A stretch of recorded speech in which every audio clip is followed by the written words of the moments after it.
Good morning and happy Thursday, frienzos. What's going on today? I hope you're all doing well. Yes, I still have my smoker's voice due to my cold that's still processing through my chest congestion. So, just excuse it for now. I'm going to have that deep voice, that Phoebe and Friends smelly cat voice. So just, bide with me. I'm still the same person, or am I? Am I a clone? Who knows? Hope you guys are doing well today. Today we have, as always, plenty to talk about. We got the latest on Iran and the some cross signals going on out there. It looks like they're trying to get Trump stuck in something. So we're going to cover that. We have kind of a bombshell going on at the DOJ where one of their own employees is caught stealing classified documents about Jack Smith and going after Trump. And we have, of course, updates for the midterms. Many of the things Trump's doing that is winning, and now the Democrats are freaking out. And because it's a day in the week of the end of Massey, we have to cover the latest and greatest of the crash out going on in the Fagaland influencer podcastistan sphere with Tucker Carlson coming out with his video and his official statement of how Massey was robbed and it's the end of the republic. So got plenty to talk about and break down here today. Hope you guys are ready to get into it. I'll tell you, the cabal, Davos, the globalists, City of London, they are not happy right now. It is all falling apart for them on Trump's watch. So before we get into it, please hit that like, hit that subscribe. Thank you for watching. I'm well aware that I am also streaming at the same time as Promethean Action, who is a wonderful channel. God bless them. I love their stuff. I was actually listening to them before I went live, but I do this 5 days a week. They stream live once a week. And so I'm not going to change my time based on that because I'm going to stay consistent day to day. But, I realize some of the viewers will be over there for a while, and that's totally fine. The wonderful thing about live shows on YouTube is that you can always watch the replay. All right, so if that's you're watching my replay of theirs, thank you. Just glad and appreciate the views. Speaking of that, hit that like and subscribe. Thank you so much. Let's get into the chizat. Say hey to some people who showed up on time, and then we'll get moving. All right, over on Rumble, we'll start today. AZ Tropic and Pixel Snap holding it down. What's up, Pixel? Pixel says, great to see the traction gaining on the channel. Thank you, sir. I appreciate that. Much appreciated. Here on YouTube, we have Wago Waco, numero uno today. Toe Cramp with the dose. Tammy Anderson and Trace. Linda Telly. Jay Tyrus. Levitra's in the top 10. His first time ever, maybe. AC USA, what's going on? Cave Diver. Gen X Maga. Alice Fordham. Nick Majors. Jesus Saves. Donna, Little Bigfoot, Overlending, Good Day Patriots, Texas Outlook, Rafe, Mark Maddox, Foundation Preacher, a.k.a. Ever Trumper. We got Z Grooms, Cass Sink, Scott Volkovich, Pat M, Eric Broombog, Hazy Nosh, and Smokehouse, and so many more. Thank you guys for watching, and just always appreciate you. Especially the OGs, the members, and those who've been here since the beginning, back when there was like 10 people watching these things. It's still amazing to me that so many of you stuck with me and followed me and helped me get to even where I'm at now. So thank you guys for that. You are the absolute best. And of course, all you new people, I'm sure you're just as wonderful. I just haven't gotten to know you yet. All right. As always, guys, the chat is the place where the community thrives. Please feel free to engage. Just don't be a troll. Don't be a dick. We cut out the dicks. That sounded great, didn't it? We cut off the dicks. Excuse me. We do boot ya. The moderators will make sure the trolls don't last. Disagreements are welcome as long as you're honorable and respectful. And if you're trying to get my attention, I do step into the chat in between segments. I read what I can, especially if I'm tagged. It's some days the chat's going nuts, so I can't always catch them. But tag me if you want to get my attention, and if I still miss you, you are guaranteed to be read if you send a super chat. Just that's one way I can guarantee it. All right. Hope you guys are doing well. What is this? Let's see. Carlson knows he's bought on one side, exposed on the yeah. So, yeah, Zegrams, you're stuck with me, man. I will work on the smoking. Super Dave says, been studying City of London banking since 1976. I'm at the merchant banker. So glad people are catching on. Oh, we are catching on. It is breaking out a Bobbitt joke. Yeah, that was my Lorena Bobbitt joke earlier. For those of you who remember the early 90s, yes. That was one of the great cases of the time, the most scandalous cases, where the woman cut off the man's pine cone and threw it into the road on the highway, I believe, after finding out he cheated on her, he beat her, or something like that. I don't know. It was crazy. It's some crazy like that. But what a case. What a world we live in. Okay, let's get moving on. That's enough of that. How about that? Excuse me. 1 second as I blow my nose before starting. Okay, sorry about that. Oh, this whole week I'm feeling better. It's been sick, been fighting through it, but still surviving here. Okay, you guys ready to get into it? Today we're going to start with the latest in Iran, because this is directly where I think the main stage of this battle we're in worldwide with globalists, Davos, City of London, however you want to call it, is happening right now. And this is the most important thing in the world, even if it's not the most interesting or the one trending right now.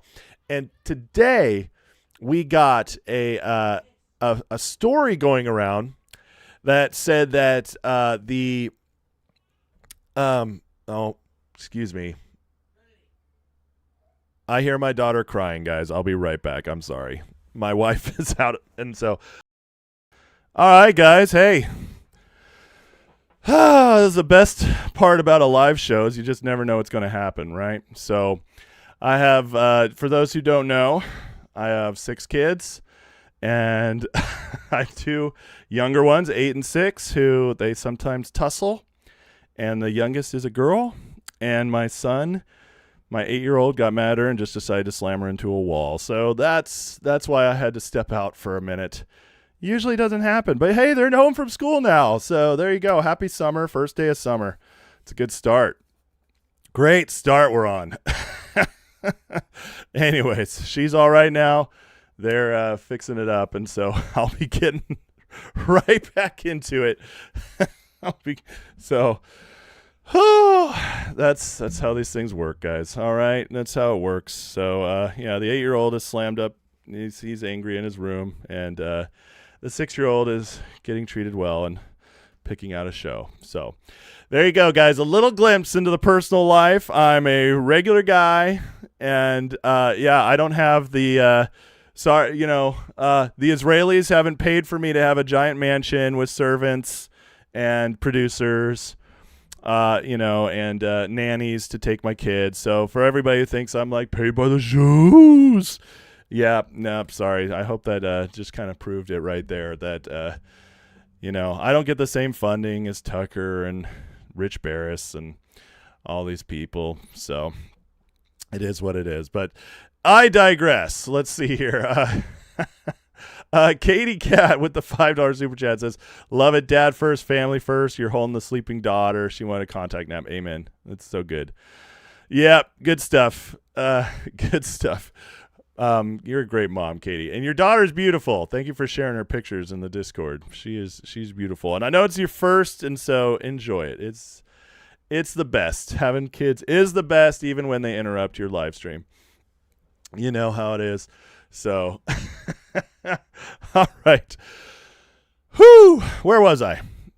All right, guys. So today we got news came out that the supreme leader of Iran was saying, absolutely not on the uranium enrichment. It's not happening. We're not sending it over. You get nothing. And of course, Reuters, that bastion of truth, Reuters, that somebody yesterday came on the show and was like, I listened to Reuters and this is where my sources are. And we all laughed. But this is why, because immediately after Reuters reported this, the White House came out and said, denied everything. So this report, Khomeini ordered highly enriched uranium to remain in Iran, is false. And they cited the source involved in the negotiations. Well, why? The question is, why would they do this? Well, I think it's obvious at this point. They're trying to instigate and make Trump look like a buffoon in every possible situation as he's ramping it up, as his pressure's hitting down on Iran, as Iran's getting ready to finish. You got all the players freaking out, whether it's City of London, what Trump just pulled off in the primaries here by getting rid of Massey and Cassidy and McConnell's guy, the whole anti-Trump wing of the Republican Party, the establishment wing of the Republican Party, is being cleared out. And so he's winning at home, he's winning abroad, and so we're just going to keep seeing more of these crazy narratives. So what really has happened, though, is Iran has come back, and this deal is just a no-go again. So here we are in this loop, right? And I know some of you are probably like, again, here we go again. What is this game we're playing? Well, all I can tell you is that there's got to be a reason Trump's playing this game. So the most recent on this is Trump's team rejected Iranian terms for Strait of Hormuz, which this is actually very good as well, because it shows you he's not capitulating like the media is promoting. There's a lot of push in the media saying that Trump's just going to give in on this one to get out. He's got to get out no matter what. He's just going to do basically what Obama did, and it's just going to be a whole waste of our time. And this is all because the primaries are coming, or the midterms are coming up, and they want American voters to think that Trump not only got us into another Middle Eastern war, like he said he would never get us into war, but also that we're going to get stuck, and it was pointless. That's what they're trying to seed. The whole narrative is being seeded. So Trump, one of the reasons we keep going around like this is, A, he's showing how different he is than other presidents by the fact that he's not just taking them out. He's not putting boots on the ground. Is willing to negotiate, but I guess, Trump has a big heart. He doesn't actually want to kill people, especially not innocents. The other part is that Trump's not going to take a crappy deal, because this is much bigger than just Iran, as has been well documented on my show and others like Promethean Action, Tom Luongo. But once you see it, you can't unsee it.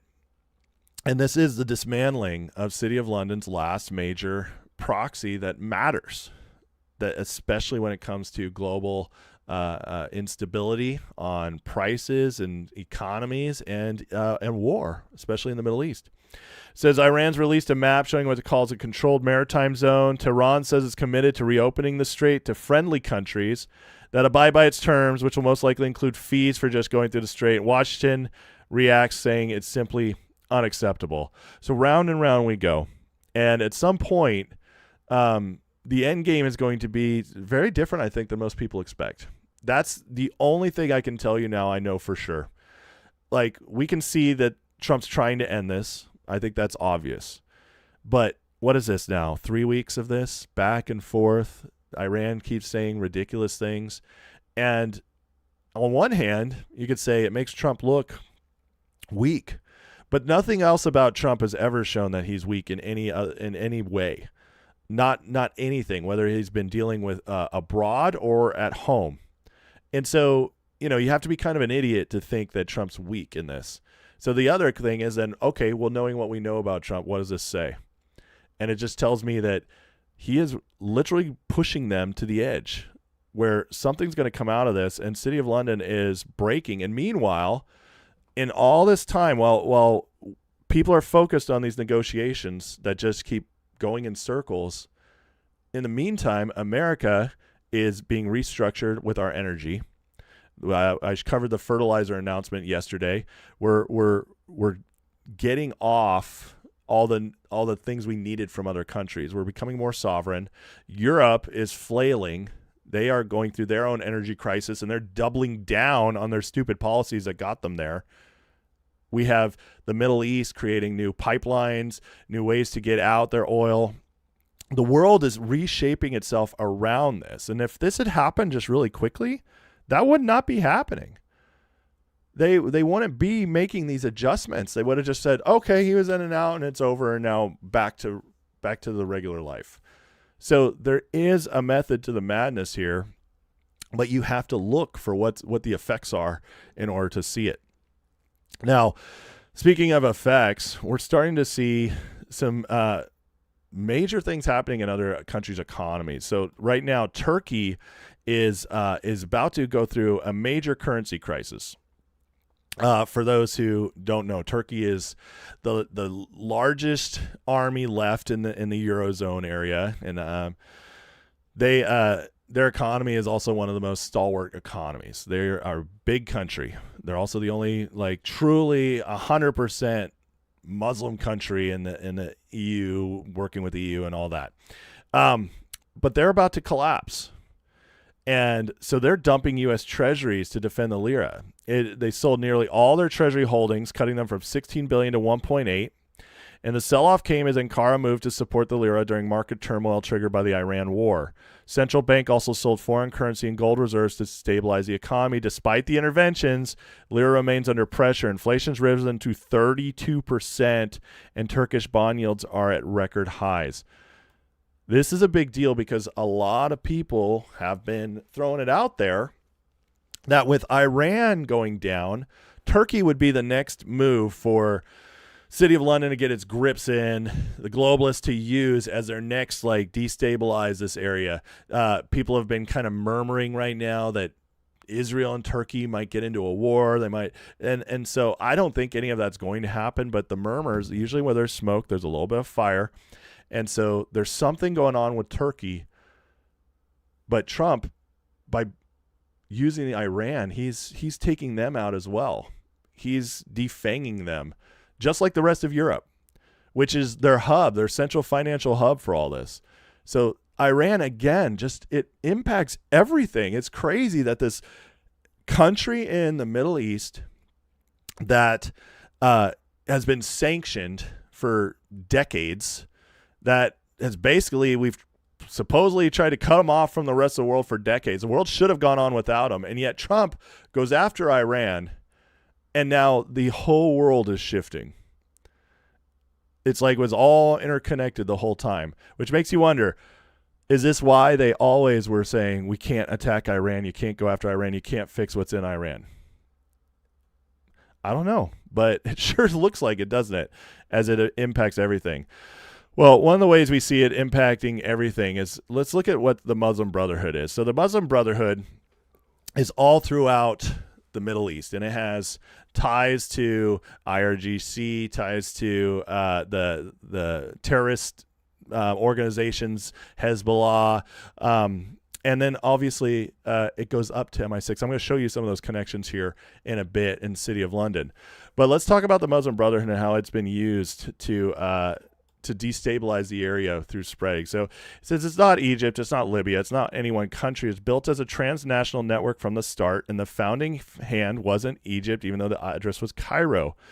What calls itself the Muslim Brotherhood formally started in Egypt in 1928, but the operational network became the post-war brotherhood, was built and trained by people already running transnational, anti-Western, anti-Jewish ideological project a decade earlier. Well, isn't that interesting? Amin al-Husseini spent the entire Second World War in Berlin as Hitler's personal guest, broadcasting Arabic language propaganda for the Reich and personally recruiting the 13th Waffen SS Mountain Division Hanskar, a Muslim SS unit that fought in the Balkans. When the war ended, he didn't go to prison. He went to Cairo under French protection. You know, the French are a big part of all this as well, when you go back French and British empires, but we'll have to talk about that on another day.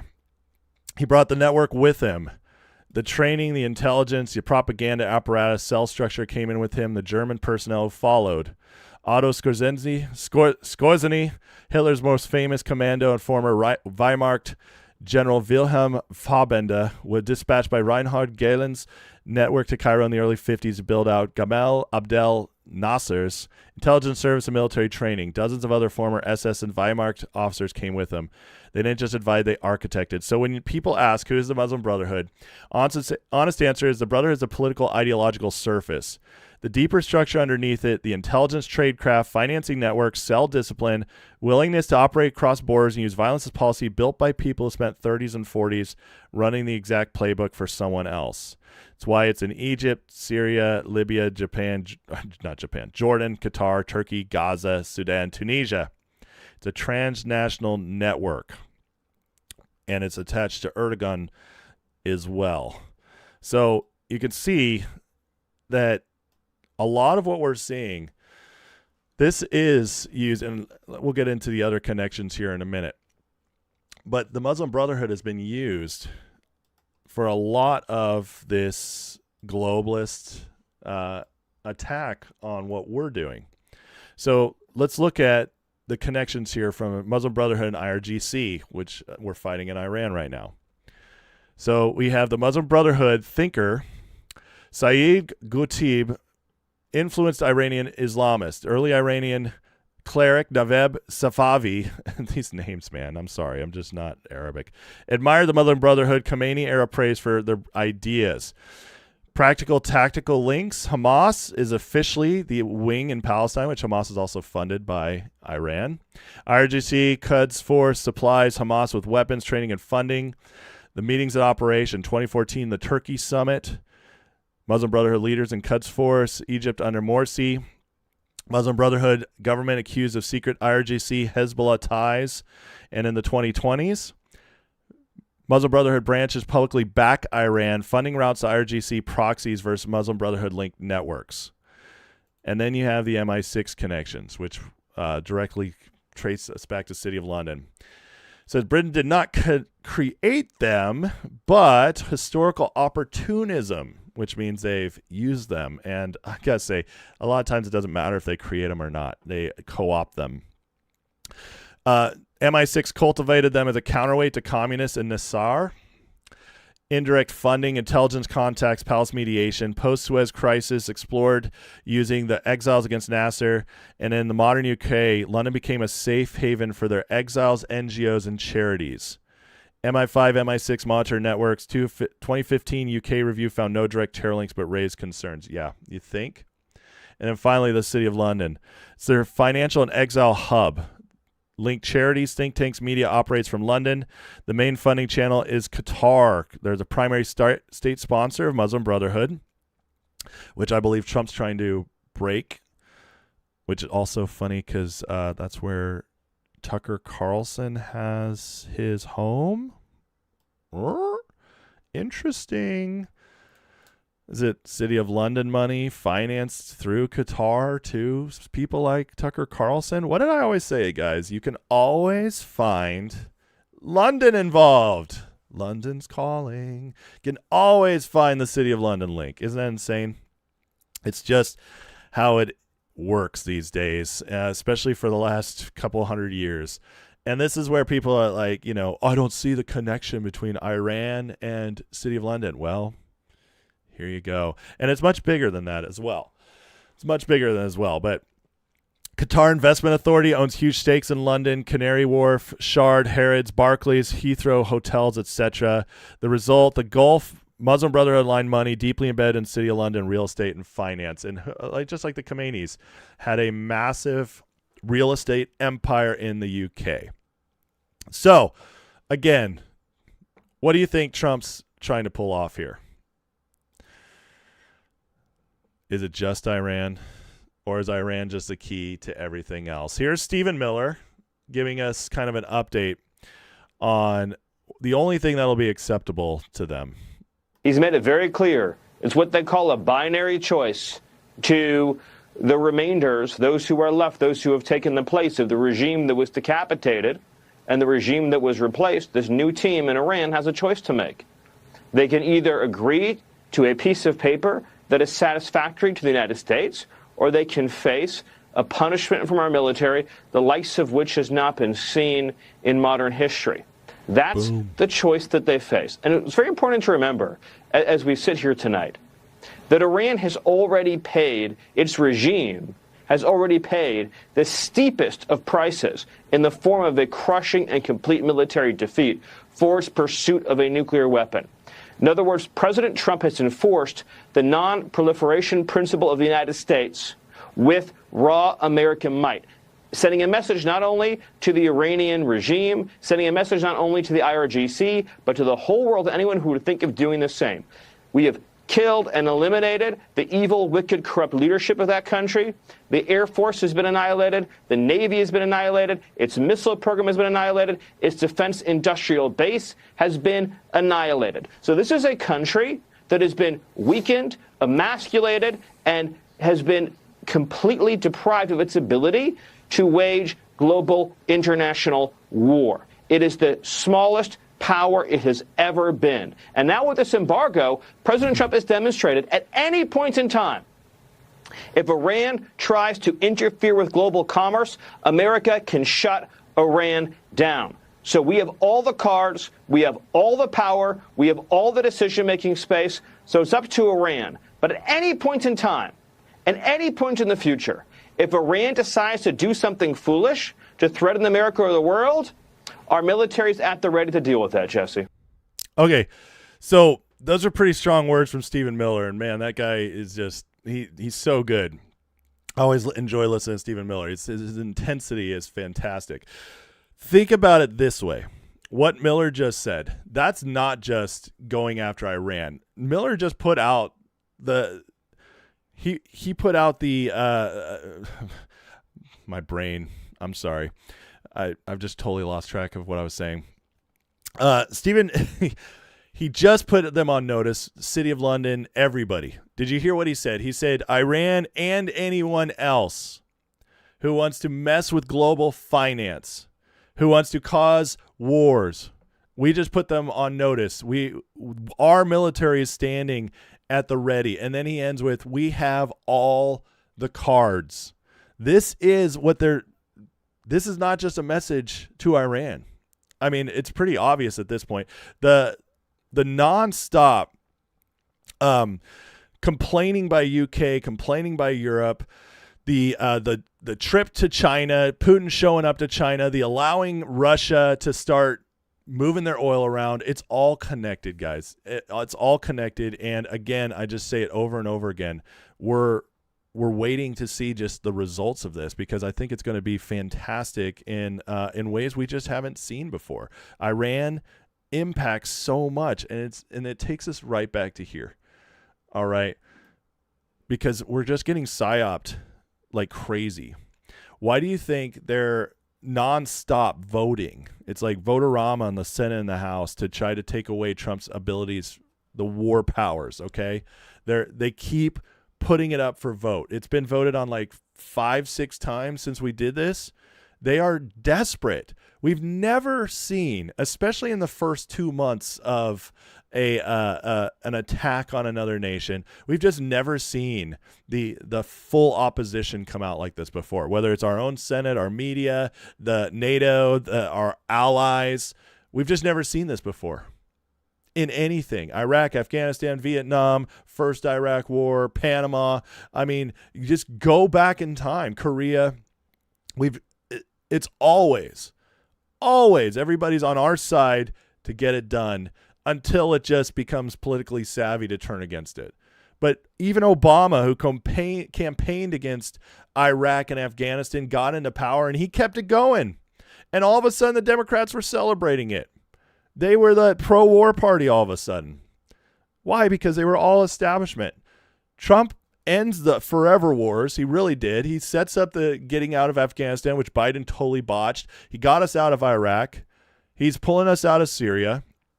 It's all winding down except for this one. And this is the one they go ham over. This is the one that Thomas Massey gets lionized about. That it's been the ultimate IQ test of seeing who's really for America first, who really sees what's going on, who really believes that we're breaking a deep state, versus those who don't have a clue what's going on, or those who are completely treacherous to our country. That's why the podcasters have gone nuts. It's all the assets, man. It's all deployed. And so, like I just showed you guys, all the money, whether it's coming from MI6, whether it's funneled through Qatar, whether it's through Muslim Brotherhood, it all goes back to London, how they're getting all this money out. And what did we see? We saw Thomas Massey funded by Iranians. We saw, well, Tucker has ties to Qatar. They're very obvious. Candace Owens has ties to House of Lords, MI6. Alex Jones has ties to CIA. I mean, it just goes down the road. I mean, every single one of them. So we're going to talk more about that in an upcoming segment about their connections financially. But once you see it, you can't unsee it, guys. All roads lead back to London, and they're feeling very nervous about what Trump's pulling off. All right. Thank you guys for watching. Got a couple more segments going to be coming up here. Appreciate you guys. I did struggle a little bit getting through that segment just because my brain was so thrown off by the earlier distraction with my kids. But I promise it'll get better from here. Anyways, appreciate you guys. Hit that like, hit that subscribe. Let me take a minute to get in the chat, make sure I'm not missing anybody here. Trying to get a hold of me, but let's see. Jeff Jingles sent a gift. Thank you, Jeff. I appreciate that. What is this thing? It is a turtle with a bottle. Stay hydrated. I am, my friend. Thank you very much. With my lime sparkling water. Let's see here. Tucker was at CNN. He was, man. He absolutely was. Yeah, Farmer. Well, Farmer and his son, married to Candace. Farmer is House of Lords. He has direct MI6 connections. He's wealthy because of all his. I mean, I think his worth is 250 to 300 million. So Candace married into a lot of wealth.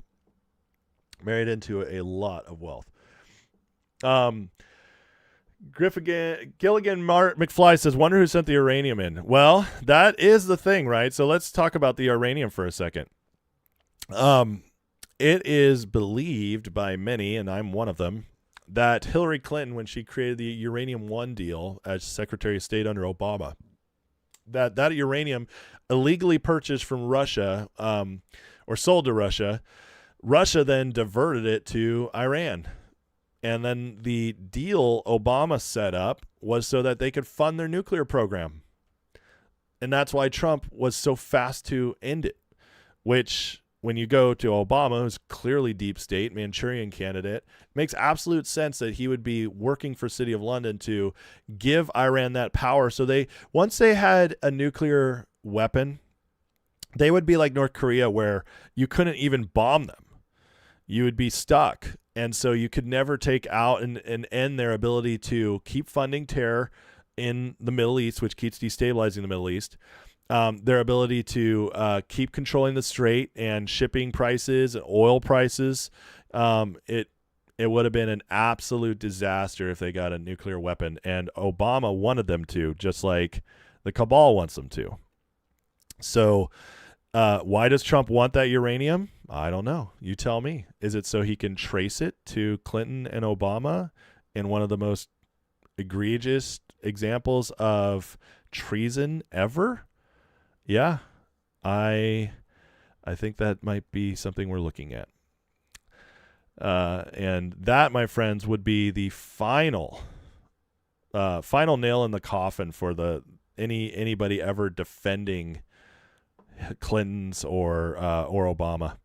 It would just completely destroy them once and for all. It would be so egregious that even most people in the middle would have to say, "Oh my God, like these people are awful." So, yeah, we're waiting to see how that goes. But I think that is, because it's one thing to completely decimate their military. It's one thing to end their nuclear program. And all that. It's another thing to get your hands on the uranium so you can study it and trace it. So yeah, there's a lot of interesting stuff there. Let's see here. Anything else before we go on to the next segment? Do I still talk about finger? No. I moved on from trying to talk about stocks. I clearly just don't know enough on that area, so I'm going to stick with what I know.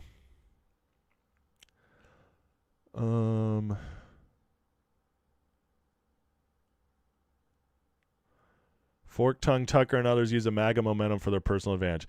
Well, yes and no. So they, I don't think it's just personal. I think they're actually agents, and I think they're working against what Trump's trying to do. See, what Trump's trying to do, it's not about Trump. It's not. It's so much bigger than that. The reason there's so many weird things about Trump that just don't make sense, like him winning in 2016, and people are like, well, he was a reality TV star. You guys don't understand. Hillary Clinton was the chosen one. She had all the money, everybody on her side. It was supposed to be just show up and win. She wasn't even supposed to have to try that hard. Excuse me.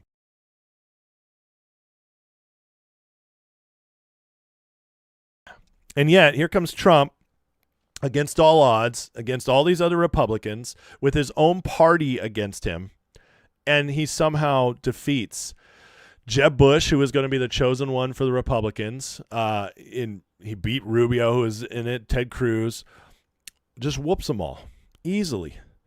And then goes on to unseat Hillary Clinton when you know they would have had that election rigged as much as possible. So somebody was clearly helping Trump behind the scenes. 100%. So with that behind the scenes stuff, we don't know. We don't have all the full story. But then Trump had a lot of connections with generals and stuff in the military, which also is kind of weird being what his past is. And then the entire Republican establishment is just undercutting him as his whole first term. Why? He's getting a lot of their agenda done, stuff they said they wanted done, pro-life Supreme Court people, tax cuts, but he wouldn't get into a big war. He was purging the system. He was trying to end immigration, which they said they wanted to, illegal immigration, but they never did anything about it. Remember, George Bush said he was going to get a wall built, and he never did. They even voted for it. The Congress passed a wall being built under George Bush, and it just never happened. So why'd they hate him so much? 2 impeachments that are both farces. The whole J6 thing, which, you know, we're going to talk about that a little bit more in a minute here. Everything about Trump was so strange, and why everybody acts so weird around him. It's because what he's doing is he's literally reshaping the world. He's literally taking out this globalist system that I believe starts with the City of London and all these people running that system, which, you know, globalist. Davos is the World Economic Forum. That's kind of the head. They're front-facing people, but they controlled not everything, clearly not everything, but they were trying to, and they were close. And if they were able to take out our Constitution and end America as we are, our system, they would have finally won. And I think Hillary Clinton was going to be the one to finally push that over. I think she would have probably gotten us into some form of World War III and used that as an emergency. Could you imagine if COVID had happened? If Clinton was in charge? We wouldn't have had just blue states shut down. We would have had an entire nation shut down. They would have used that to eliminate a lot of our constitutional rights. And there would have been pushback and fighting, but who knows what it would have looked like? Who knows how awful it could have gotten? So, yeah, it's crazy what we're seeing. And now, like, this is why Trump does so many things that just don't make sense to people, but it always makes them angry. Always. Whether it's establishment Republicans, whether it's Europe, the Democrats, it's a no-brainer on that side. But but those of us who've been basically conservatives and like our whole lives, I've just never seen a better president, not in my lifetime. And as far back as I can go historically, there's just not a better president for a very long time. I go all the way back to, Lincoln, Washington, that sort of thing, like on that level, based on everything he's accomplishing. So, but yeah, I mean, it all comes back to the fact that Trump's just doing, it's so much bigger than people think. And, you know, you just don't go through all this. Why did they pick somebody who already was a multi-billionaire? Well, he can't be bought. The people who say like he's bought by Israel, they're retarded. Israel spends less money than, you know, in our elections total than Trump's worth. It just doesn't make sense. And you know, so on and so forth. Like, whereas Democrats go into office, and even some Republicans go into office, maybe worth, you know, $500,000, $1 million. Like, they have money, but they're not like uber wealthy. And then they leave office, and then within a couple years, they're worth hundreds of millions. Yeah, that's funny. Trump lost half of his fortune in his first term. You know, do the math there. Do the math. There's just, it's he's just a different animal, completely different animal. All right, let's get into the next part here, because, you know, it's real. I feel like it's so important to keep on track with one of the biggest things that, like, people always are upset about with the Trump administration is, like, we're not seeing the justice we were promised. And it's just such a nonsensical argument, because they just clearly aren't, A, they don't understand process that has to be done, and B, they don't see what's actually happening. Well, today we got another major story about kind of the outing of the corrupt in Washington, D.C., and what's going on with this purging this deep state at home in a justice sense. And so Jack Smith, prosecutor, is indicted in this scheme. And so here's John Solomon talking about it. Now, speaking of Jason Kanonis, we have another one of his cases to get to. Take a listen to this. You asked for accountability of the deep state. An indictment just got unsealed about an hour ago. A federal prosecutor in the office that helped handle the Justice Department's special counsel investigation. That's the one run by Jack Smith involving the classified documents. Remember the raid on Mar-a-Lago? Well, this prosecutor was in support of that case. She helped Jack Smith bring those charges. She herself was charged Wednesday for allegedly illegally emailing herself a copy of the classified report that Jack Smith wrote, the report that a judge said could not be released to the public.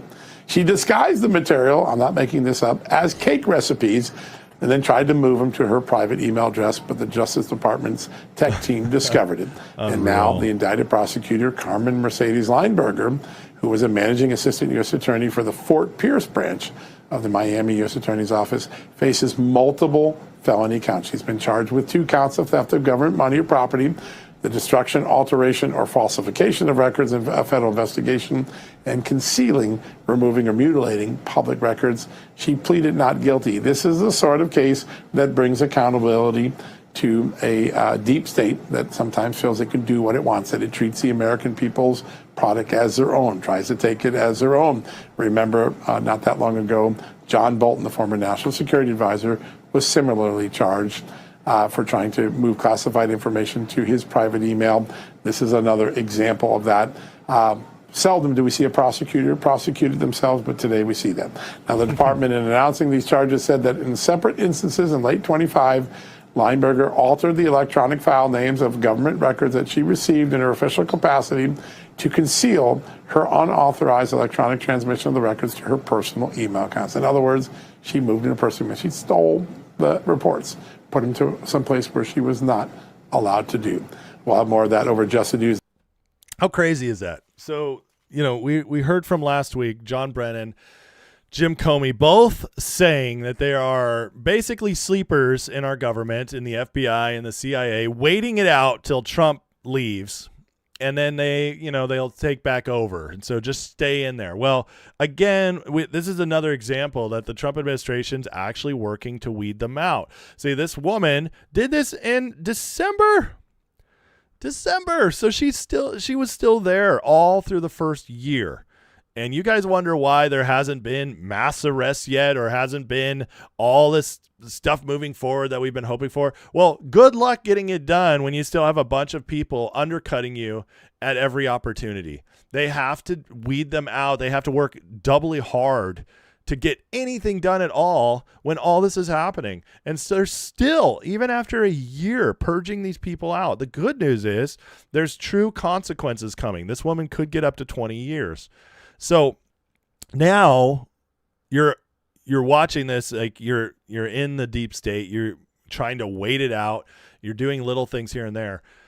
You're watching this woman get caught, could get 20 years, and you're thinking to yourself, is that worth it for me? This is the kind of thing that needs to happen, and thank God they're doing it. But this is a major story. I mean, this is the Jack Smith case. This is the guy who went after Trump, under command from Biden and Merrick Garland. Go get Trump. Go take him out. And he put together this report. It's classified. And now she's trying to steal it. Why? That's the question. Why? Was she going to disseminate it to the public, or was she trying to get away from it because there's damning stuff in there about their investigation? Hopefully we'll find out soon. Don't know, but here's a little more detail into it from Mike Davis, who was on War Room. According to news reporting, they are moving forward with an investigation of a grand conspiracy against President Trump, his top aides, and his allies, where they politicized and weaponized law enforcement and intel agencies to take out a political opponent, Donald Trump, and help a presidential campaign, Hillary Clinton. And this is an ongoing criminal conspiracy. We've been talking about this on your show, Steve, for almost 4 years since the Mar-a-Lago raid. We have very publicly called for this very investigation in Fort Pierce, Florida. It looks like they're even starting to go after the federal prosecutors. There was a federal prosecutor who used to be the managing assistant U.S. attorney for the Fort Pierce. So you heard what he just said, that they are actually uncovering the entire conspiracy to take out Trump. And so that's what makes it sound like she took that file. She knows this investigation's going on this conspiracy. She knows it's going to take down a whole bunch of them. And so she tried to get the files and send them out, get them to herself and do what she could with them. That's pretty crazy. And thank God they caught him. But again, this is just more, we know there's grand juries in Florida over Brennan, over Russiagate, over Crossfire Hurricane, which is Clinton. We know there's grand juries already set up over this, going over everything. There's been indictments. There's been subpoenas. The cases are being built. It's getting closer, guys, and they're panicking. This was a panic move that she did this. Kash Patel came out and made the statement, the FBI won't hesitate to bring to justice those who violate the trust of the American public, and a politicized investigation never should have been brought to begin with. This is just more messaging from Kash, who, I think the reason they do this, him and Blanche, is they just want to make sure that we know it's going to keep coming because, again, and I've said this many times, they could hide if they wanted to. They could just let it all blow over, ignore what the people are calling for, but instead, making statements like this forces everybody to keep looking at them. All right, so more and more is being exposed as we keep going. Here's updates on the SPLC. Jim Jordan announces human sources with SPLC might have been paying people on January 6th. Listen to this. He's committed to come. We also sent a subpoena yesterday for documents dealing with this fraud. They called these guys field sources. Here's a key question I have, too. Were any of the guys they were paying, was the Biden Justice Department paying these same guys confidential human sources? We know 26 confidential human sources were at the Capitol on January 6th. 4 went in the Capitol. They weren't authorized to do so. I want to know if any of these guys were double dipping and taking money from the government and from the Southern Poverty Law Center. That's one of the things we want to find out. That would be another new chapter if true and if proven. Sir, thank you for your He's committed to come.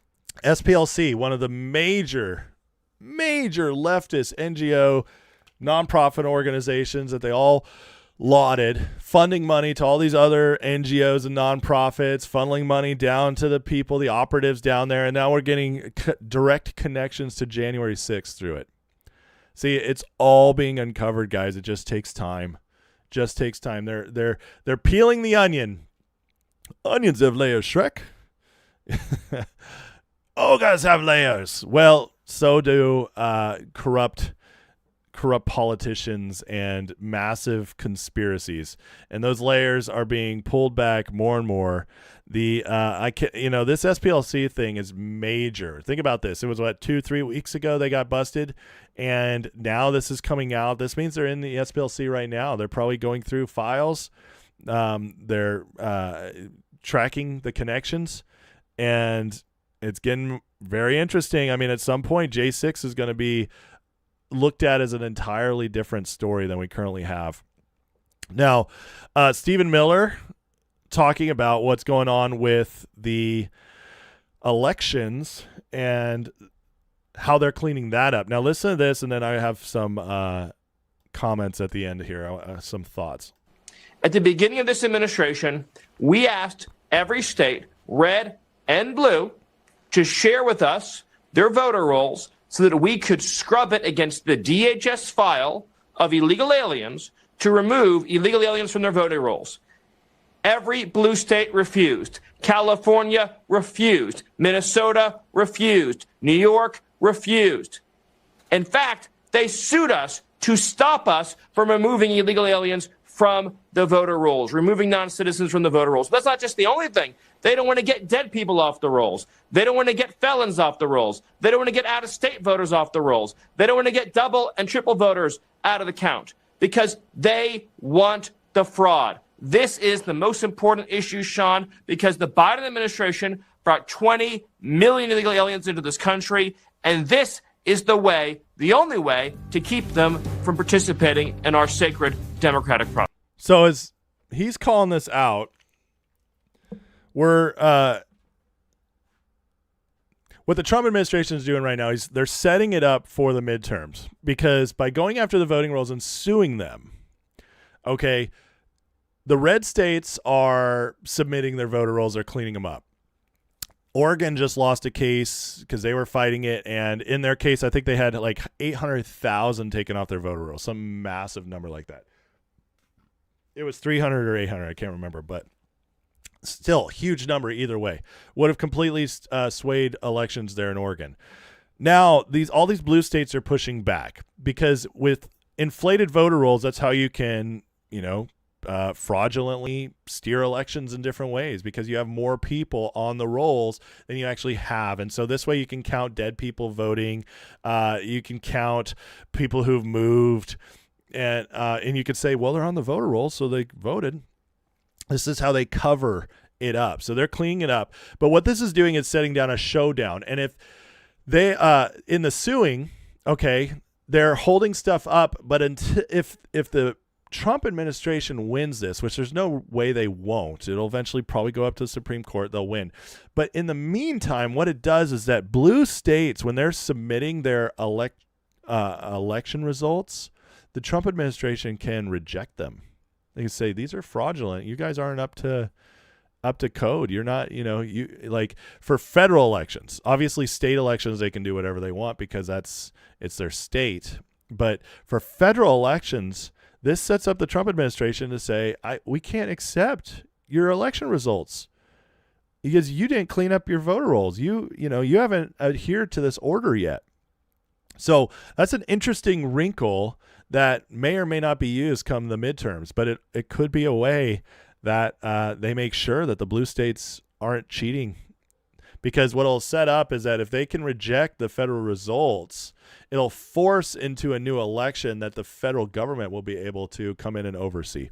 So, this would be something very extreme, a very extreme move by the Trump administration. But if we're seeing, if you've noticed anything about this second term, the Trump administration this time has no problems being extreme. In fact, this midterms will be the first federal elections we've seen with the Trump administration in its current form in charge of. So just to me, it's like I keep seeing all these chess pieces being moved, and it's genius. It's absolutely genius what we're seeing. The fraud continues to get exposed. So people, you guys want justice. This is how it happens.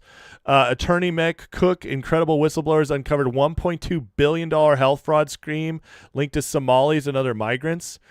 The state government threatened to put the whistleblowers in danger by exposing their names. Governor ignored evidence of fraud. Ohio's home to the second largest Somali hotbed in America. So we're continuing to see this ramp up. Now, they've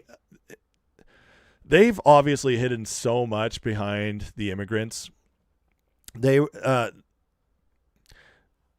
lot of people who say Trump is not fulfilling his promises, they don't recognize that with what he's done just on the illegal immigration deal alone, whether it's the deportations or the current investigations, everything surrounding them, that when it's all said and done, will accomplish a whole plethora of his promises being fulfilled, including lowering the cost of our government, maybe, I mean, this is a long shot, but maybe balancing the budget.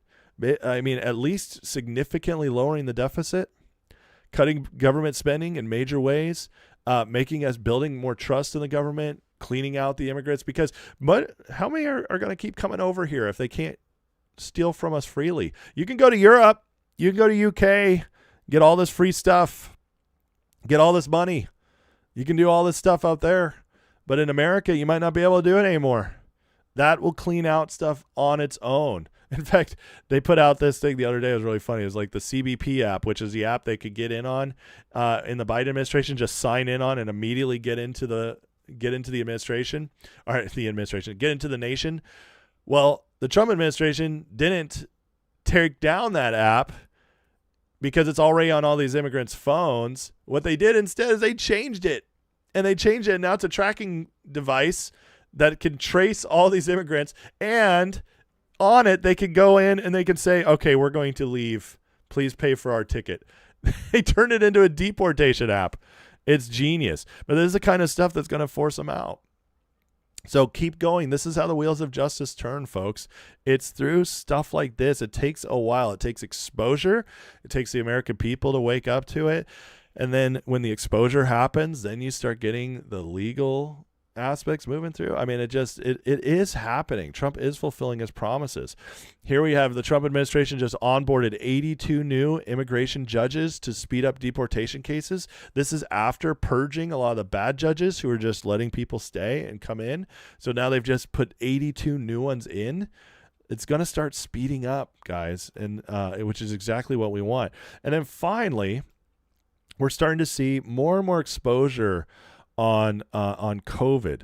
So here's Ron Johnson. I'm going to let him share some of the outrageous stuff starting to come out about COVID and the COVID vaccines. This is crazy. Listen to this. Without folks like you on Capitol Hill, we would just be in the dark all the time. Tell me about this report and how concerning it is to you, because if it's 10, what's the real number? Yeah, my main concern is it dramatically understates the problem here. In any of these analyses, you're going to have doctors doing the analysis. And by the way, it's very difficult to get autopsies during the pandemic. Medical professionals didn't want to know. So there are very few autopsies. So the NIH or CDC, FDA reviewed 96 autopsies of children and came up with about 10 they thought were possible or probable. Now, from my standpoint, when you look at the data, it was safety signals were screaming at you. Best way to describe this is currently on VAERS, you have almost 1.7 million total adverse events. You have 39,000 deaths. These are worldwide figures. Of the 39,000 deaths, 24% occurred on the day of vaccination or within 1 or 2 days. It's insane. So the FDA officials always say, well, yeah, but VAERS doesn't prove causation, and that's true. But again, if you were perfectly healthy and you went and got a jab and you died that day or within 1 or 2 days, I know what I would be blaming. Now, there may be cases where people were in bad health anyway, and that just tipped them over, and really the cause of death was something else. But the bigger revelation, Steve, was what we unveiled 3 weeks ago, which is still not being covered by the mainstream media. And that is that on March 1st of 2021, Peter Marks, the head of CBER, the division within FDA that approves vaccines and then surveils the safety of them after approval, was briefed that their algorithm that analyzed the VAERS safety system was going to hide and mask safety signals. Jeez. 26 days later, he had a data run on a new algorithm that unmasked. They had 49 cases of extreme masking revealed, 25 safety signals, including sudden cardiac death, pulmonary infarction, Bell's palsy, different types of strokes. Next 3 months, they got similar type of data runs with the new algorithm showing more safety signals, more different types of sudden death. They didn't pin a badge on Dr. Anna Scharsman, who's the data mining expert that showed them this. They shunned her off to the side. They ordered her to cease and desist, and they decided to use the algorithm that they knew that they were warned was going to hide safety signals, and they're clinging to that to this day. That's insane. So it's only getting worse. Thank God for Ron Johnson and people like him, and even Rand Paul, who I don't usually like, but he's been great on COVID so far. But again, why is all this coming out? This is not, this isn't Peter McCulloch saying this stuff before he gets banned on X. Okay, this isn't Robert Malone coming out saying something, getting banned on X. This is now Ron Johnson, a sitting senator. This is coming from the federal government now, all this exposure. Guys, processes. It takes time. Justice moves slow. It does in most cases, unfortunately. That's because we have a system where we're supposed to be innocent until proven guilty. And, it sucks sometimes, especially when you just know it, but it still has to be proven through the process. But as much as we hate it, we'd love that system if for us it's moving slow, if we know we were innocent and accused of something. So this is how it's got to play out. You got to get it out there, and it's happening in so many ways. I mean, all the way from here with the conspiracy against Trump, what's going on with the illegals and the fraud, and then obviously what's going on with COVID. It's moving on so many levels. So Trump isn't just trying to clean up stuff abroad. This administration, this party, this MAGA movement that's actually in power right now is doing all sorts of things to get this country fixed. And under Trump, we still have over 2.5 years. So I believe way more is coming over time, guys. It's coming. So, be patient. Just stay patient. We'll continue to cover it as it breaks out. All right. If you guys don't mind, hit that like and that subscribe. Next, we're going to catch up on the midterms. There's some great news coming out for the midterms and things moving in Trump's in the Republican/MAGA's favor.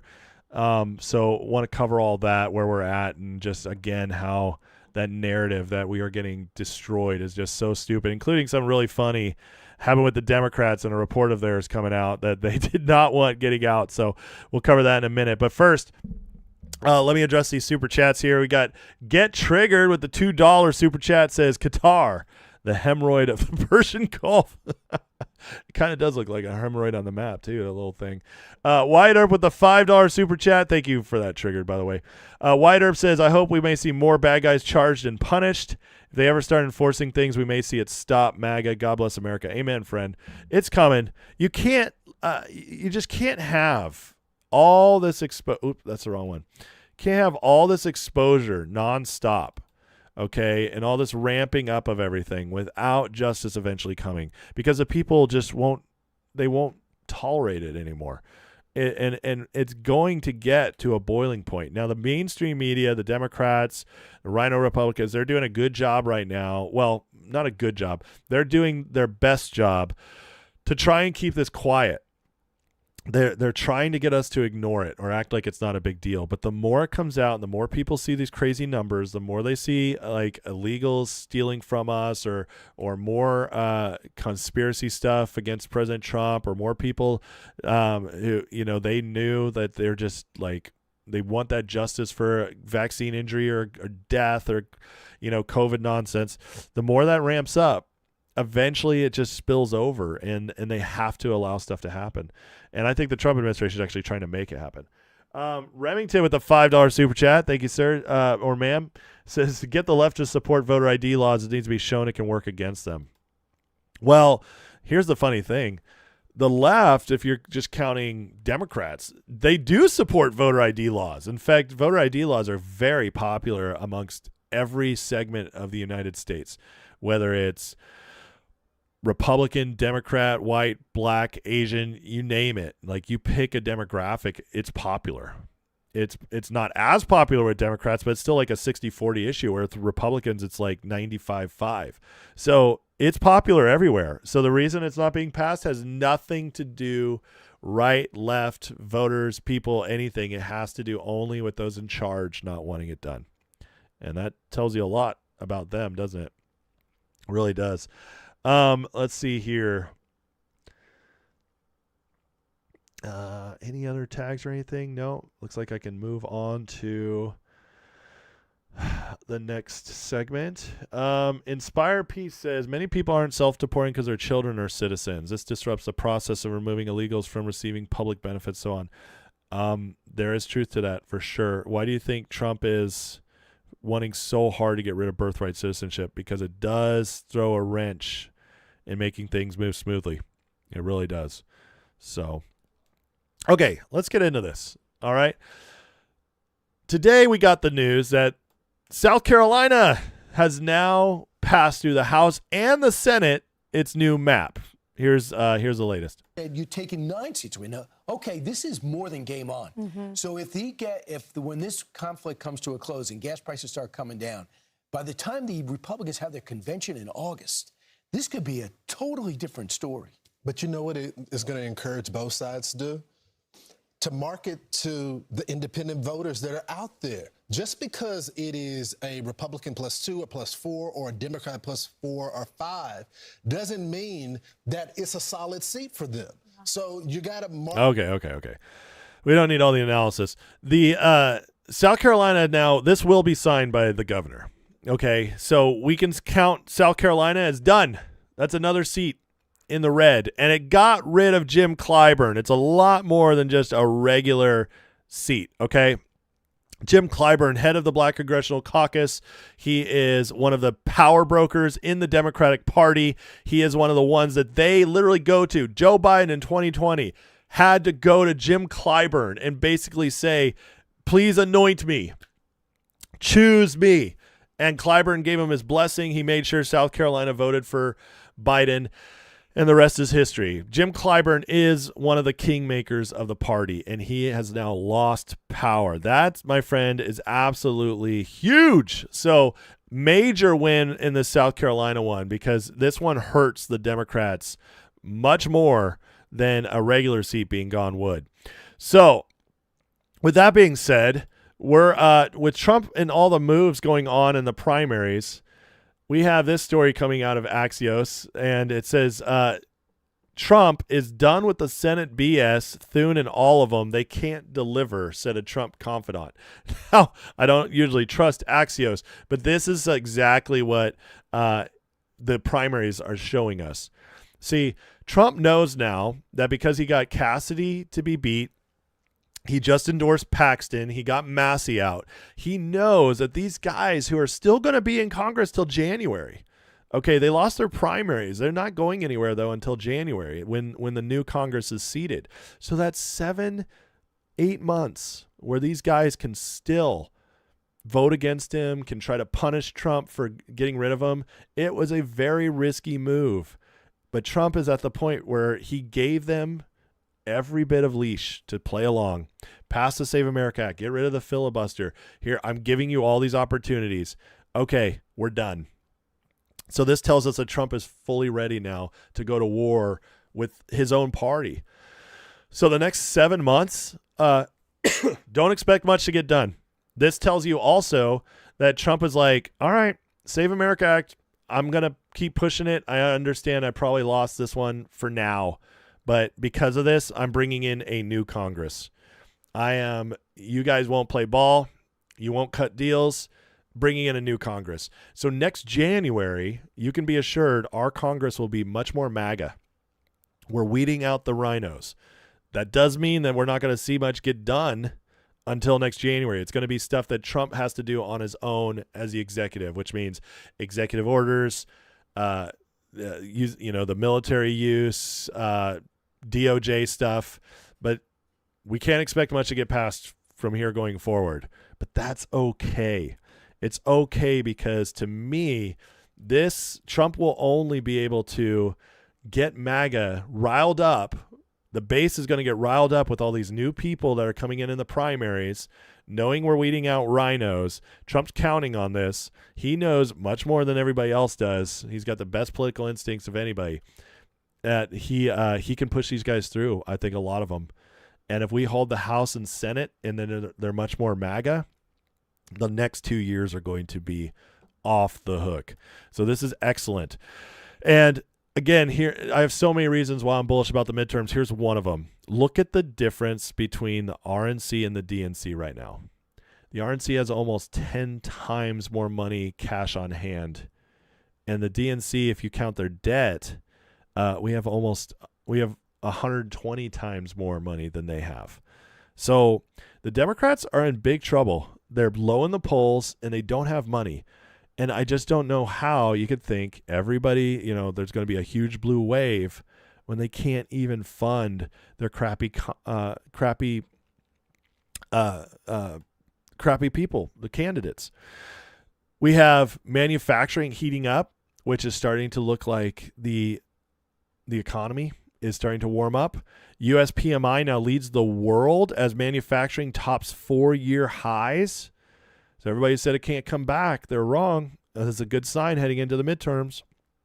And then Trump just pulled this off with the lower prescription drug prices, which is actually a huge deal, especially with seniors. And seniors win midterms. This is going to be a huge deal going into the midterms. And so let's have this quick breakdown on it. McLaughlin and Associates put out a poll towards the end of March, David, that shows that potentially what the president is doing with this most favored nation drug pricing could actually be the key to Republicans bucking historical trend in the midterm elections. According to this specific poll, 3/4 of voters, 73% to 13%, support what President Trump is doing with his most favored nation voluntary pricing agreements with pharmaceutical manufacturers, and he struck 17 voluntary deals regarding this. And an overwhelming majority, 83 to 9%, David, believes that the president reaching these deals with these pharmaceutical manufacturers to lower prescription drug prices through voluntary negotiations is a good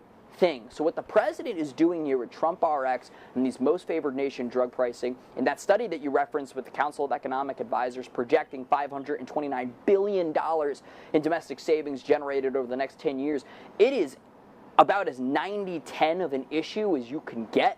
And this is something that every politician promises to do, but Donald Trump is the only one who's actually delivered, and it very well. So Trump RX is going to be absolutely massive, and nobody's talking about it. Of course they won't, because the media is talking about it. He's hanging out with he's got Mark Cuban up there on stage with him, saying what a good thing it is. Total Democrat. This is a big deal. And Trump is always focusing on these 90-10 issues, getting them done so that he can the people pay attention to this stuff even if the media won't. People start noticing insulin's cheaper, their heart medications are cheaper, you name it, off this Trump RX site. This gives it also plenty of time to start being used a bunch by the midterms, just when we could have gas prices moving down. All of a sudden, affordability isn't such a big deal. You got to believe the Democrats are terrified of this. And this is why the media is not covering this at all. Even though this is a huge deal, what Trump just pulled off, 600 medications. We have RFK now confirming nearly all of 1.4 million people purged from taxpayer health care were illegal immigrants. That's insane. 1.5 illegal immigrants were collecting Medicaid.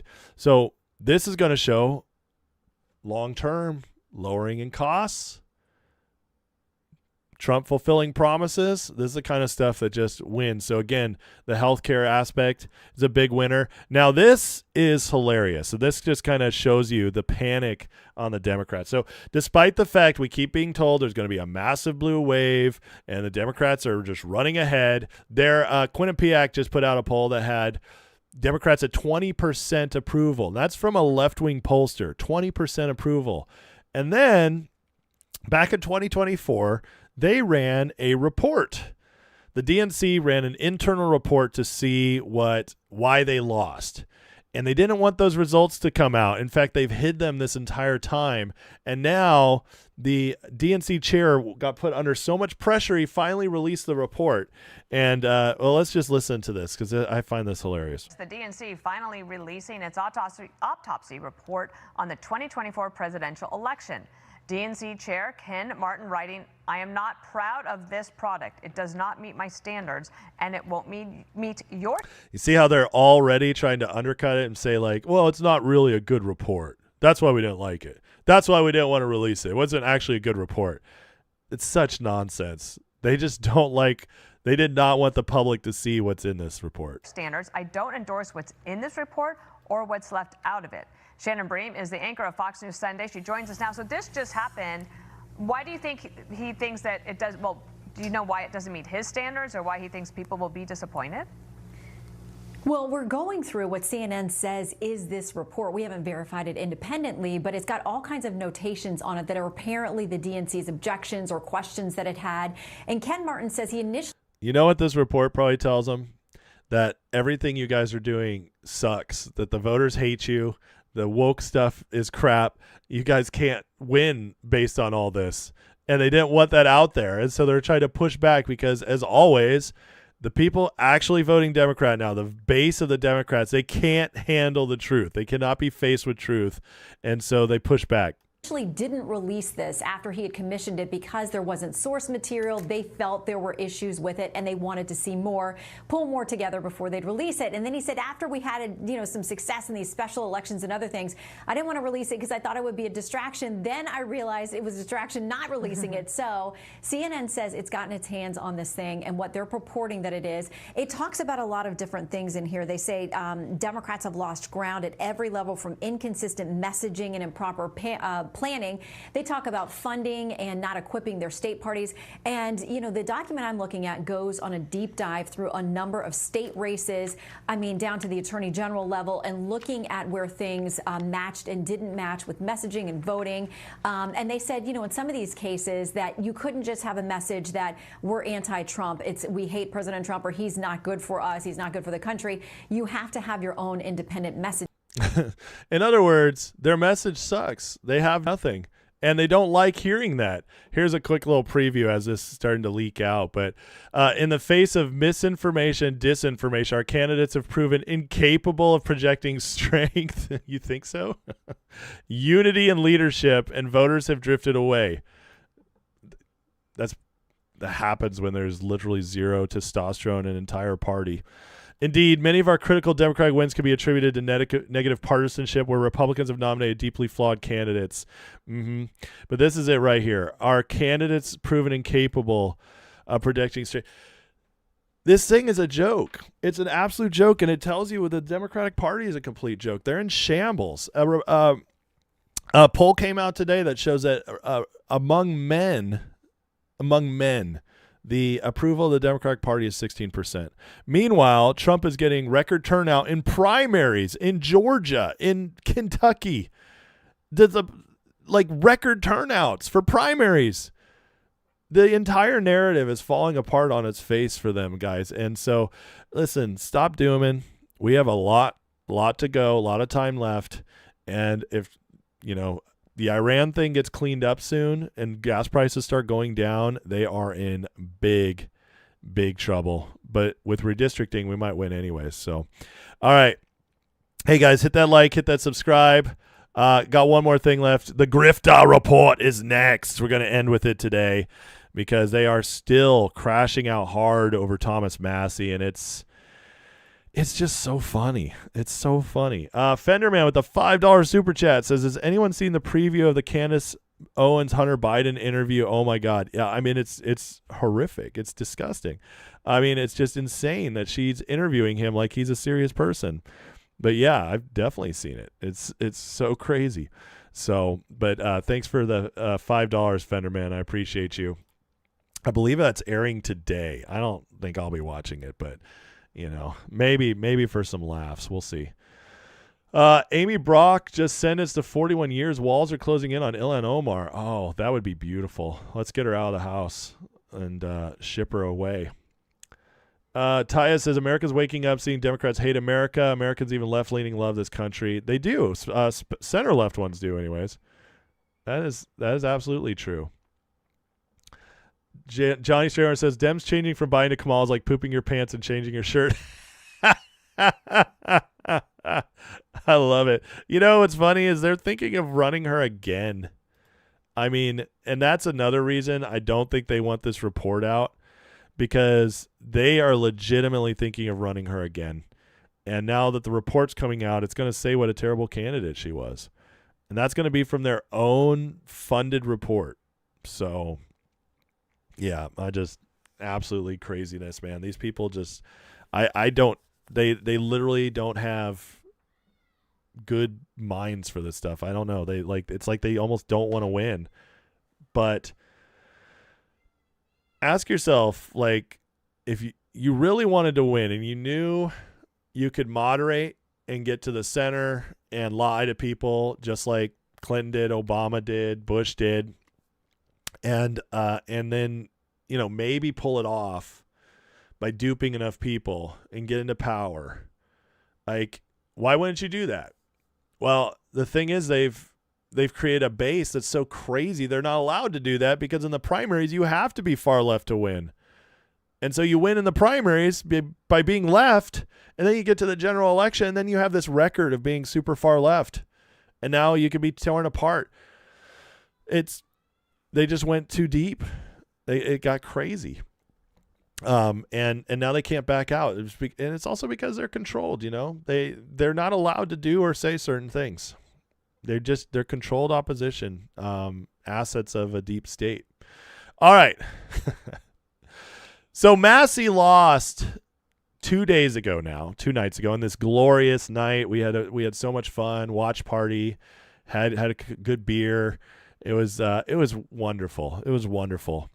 And of course, you know, everybody's been freaking out about it coming out. Well, Tucker finally has spoken. Tucker came out last night, 9:00, and did his entire special hour and a half on how Thomas Massey losing is the end of our republic. He calls it the Israel lobby takes out Thomas Massey. Of course, is the Jews. It's always the Jews. And kills MAGA in the process. Thomas Massey was apparently all that MAGA had left. The good news is we've confirmed how the system works. This is what Tucker Carlson's been reduced to. I gotta say, I am so embarrassed that I used to respect this guy. I'm so embarrassed I used to enjoy some of his segments. I cannot. He's gone so far. This is as bad as it's ever gotten. I've seen somebody fall, but look who he has on. Rich Barris. You can't make this stuff up. They just keep cycling in each other and interviewing each other. It's got to be, you know, we watched Barris's breakdown yesterday. But that's it. They're all, you know, it's all incestual. This whole Podcast to Stand group, it's all incestual. By the way, Barris is a Bannon flunky. And so Barris being on Tucker after what's happened with Tucker kind of tells you all you need to know about Bannon for those who are still on the fence about Bannon and his crew. So it's getting crazier and crazier. So there's a couple clips I wanted to share just to hear how insane Tucker gets in this crash out, but let's listen. How did this happen? Well, historians are going to have to figure that out. They will. What was the change? Was Donald Trump a sleeper cell the entire time, working on behalf of Benjamin Netanyahu while pretending to be an America First patriot? Yes. Donald Trump from 2015 on was just completely bought and paid for by Israel. Netanyahu took him over, went to Donald Trump, the star of The Apprentice, the real estate developer in New York City, the tabloid king, and said, Mr. Donald Trump, will you run for president and be the Israeli sleeper cell agent at 70 years old, please? We think that would be a great idea. We don't need somebody already in the system that we've been paying for because Americans have just been owned by Israel for so long. No, we don't want Jeb Bush or Marco Rubio. We're just going to pick you out of nowhere to be our sleeper cell agent because that makes sense. That makes so much sense. This the insanity. It's insanity. Maybe. Hard to imagine that. You This think? is someone who tends to externalize everything, who tends to say what he's thinking, probably doesn't have the self-control to be a long-term sleeper agent. Not just long term. Trump became president and he turned 70. So 70 years of being a sleeper agent and literally doing nothing in politics before that. Yeah, it's a little crazy. And so if that's true, if Trump really did change completely, not just by 6 degrees, but by 180 degrees, what caused the change? What was the moment where Donald Trump decided, I really don't care what the people who voted for me think. In fact, I don't think I like them very much. And what Really? So that's where we're at now? That Trump hates his own voters who have stood by him and are 90% approval, that Trump keeps doing exactly what we ask him to do, like getting rid of Thomas Massie, like endorsing Ken Paxton.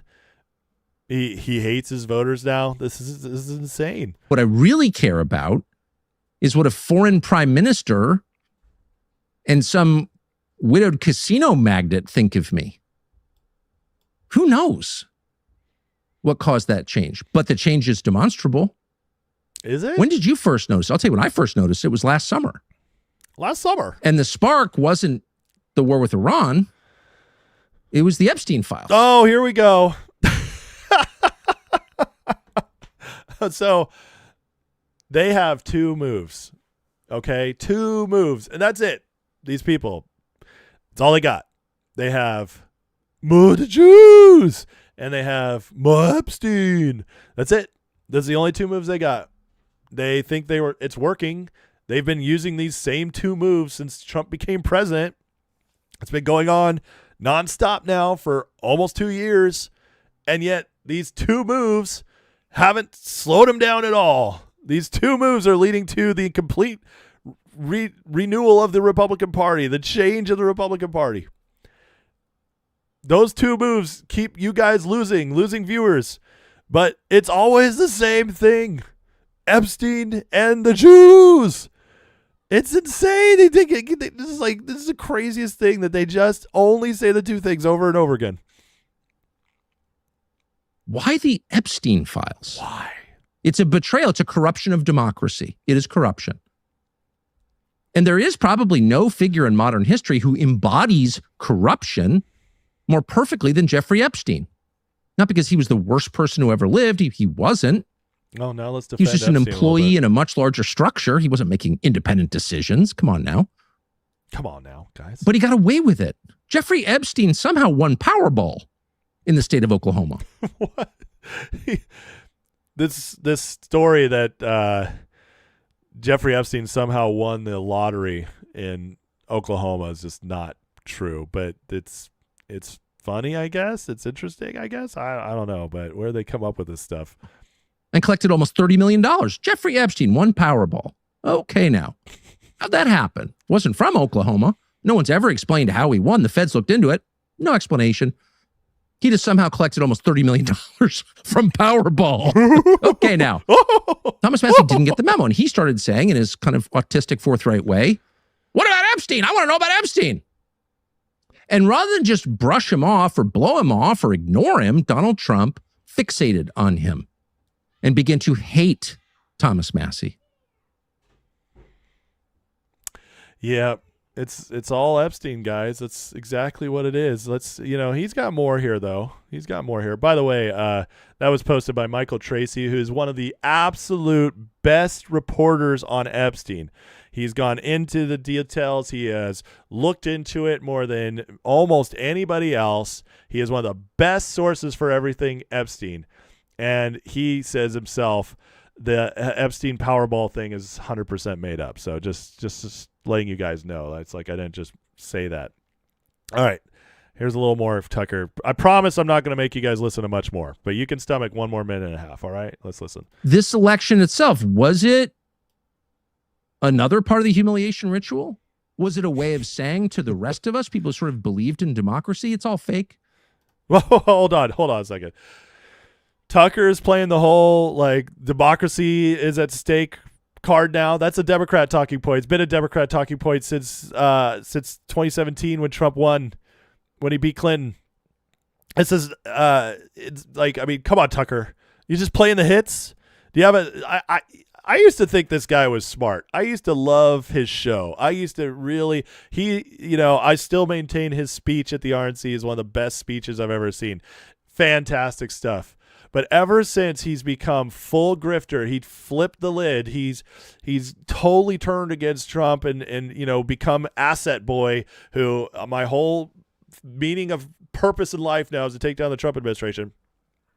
He's become a crazy man, and he says insane stuff. It's amazing what happens when you actually say truth on one point, and then you go to just becoming a talking head of propaganda. But anyways, let's keep listening.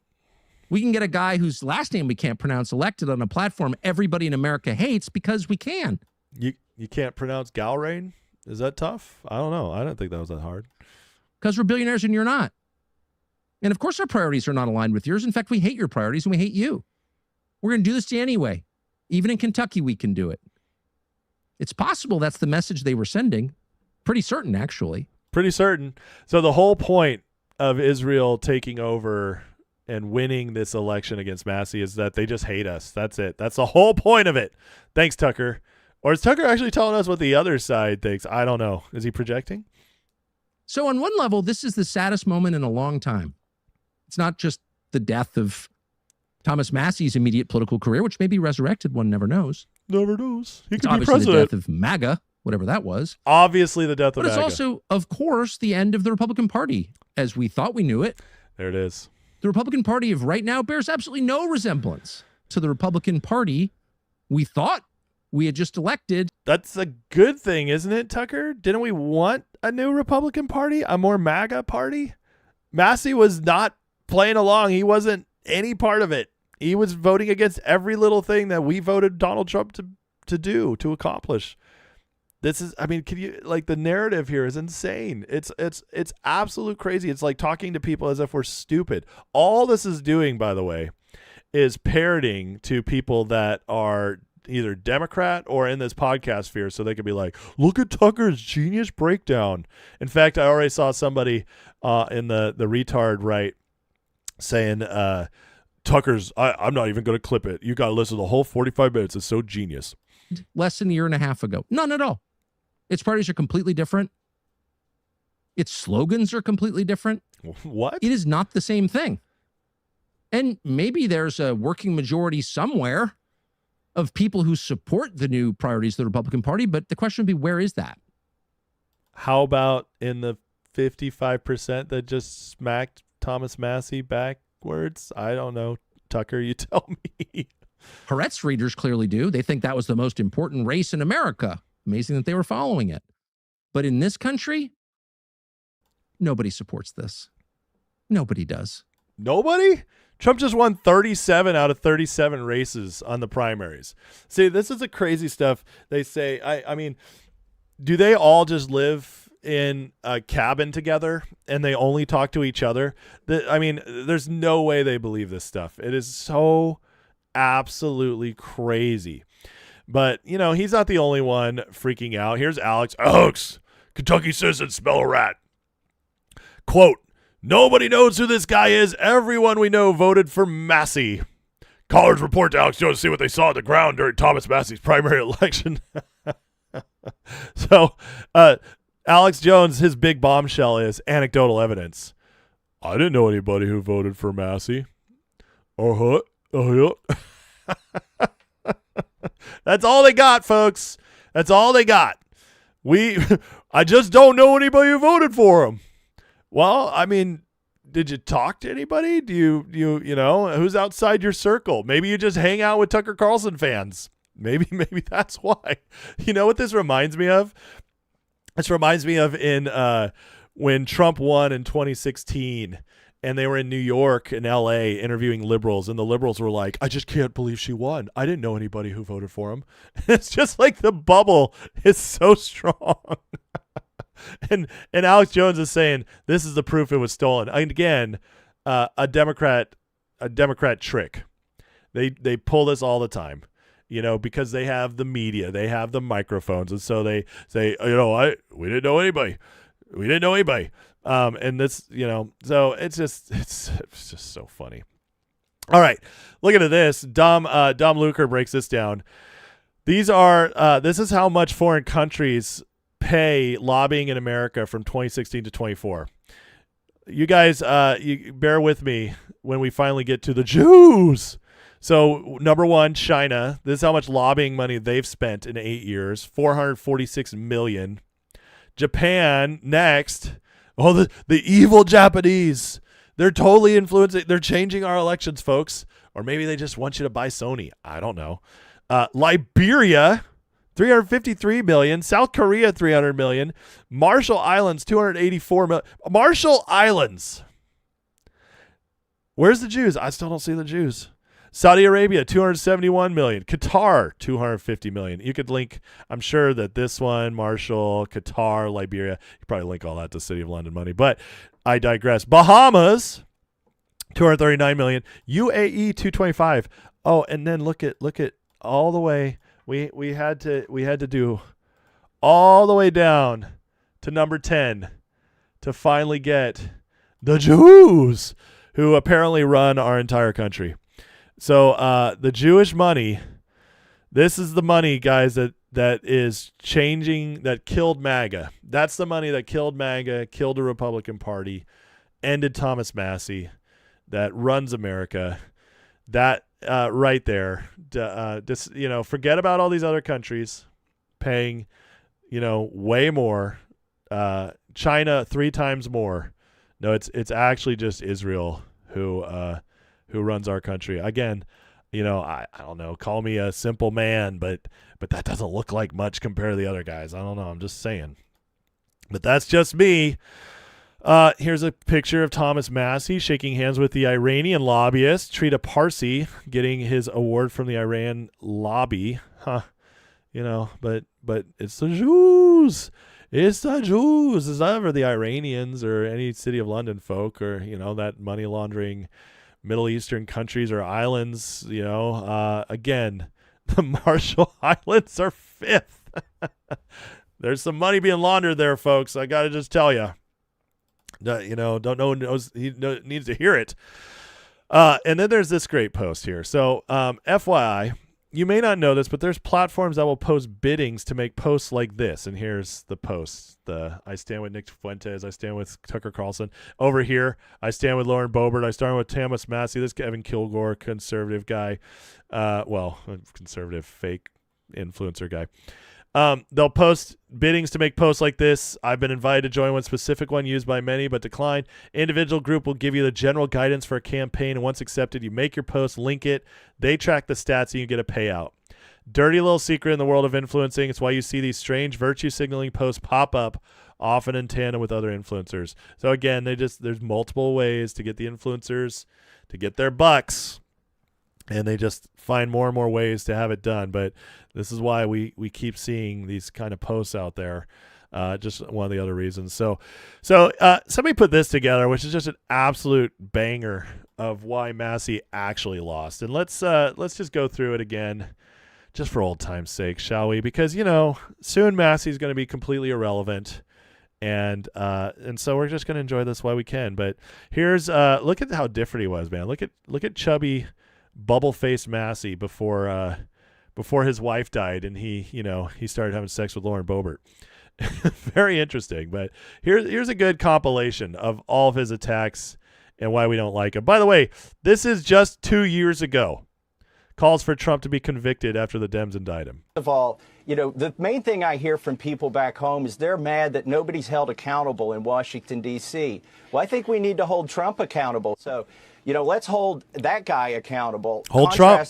People have rallied to Trump's defense because he's been indicted 4 times.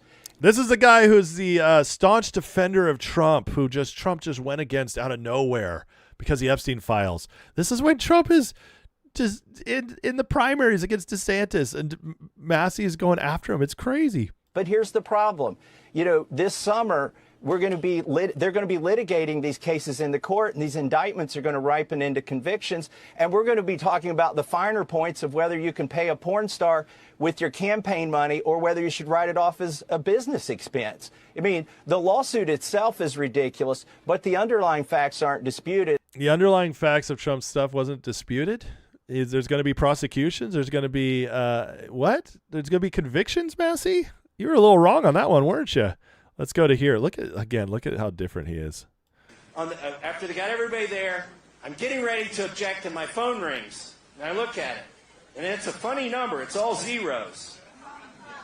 I'm like, whose phone is that? Uh-oh. That's President Trump. By the way, he's at a DeSantis campaign. Okay? Campaigning for DeSantis. Oh, Massey is just a true MAGA. He's the true MAGA guy.